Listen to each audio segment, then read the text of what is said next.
Ito yung isa sa mga karanasan ko nung bumibili ako sa tindahan nung bata pa ako pag inutusan ako ng mga magulang ko. Sigurado naman ako marami na nakaranas sa mga gantong bagay. Bakit yun la? Bumili ka nga doon, Toyo. Ito yung pambili. Pabili po. Ano yon? Pabili nga daw pong toyo. O ito. Ito pa bayad. O suklay mo. Tapos nung tinignan ko yung sinukli sa akin, nagulat ako kasi 20 pesos pala yun. So ayun guys, dahil nga nag-isip ako dito, inisip ko kung babalik ko pa ba. Dahil nga sa mabait akong bata, yung sukling ibinigay sa akin, hindi ko na ibinalik. Hahaha.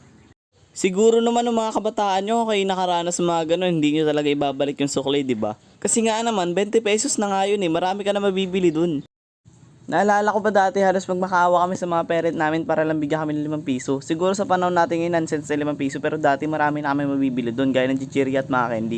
Naalala ko pa dati yung lagi yung binibiling chichirya yung mayroon libreng laruan sa loob. Hindi ko lang alam kung meron pa ngayon nun Naranasan nyo na ba magbenta ng bote ng alak? Yung tipong ipunin nyo pa yung mga bote ng alak sa tuwing nagiinuman yung mga tatay nyo. Tapos ilalagay nyo sa lumang sako ng bigas. Tapos pag puno na hilahin nyo papunta sa may tindahan.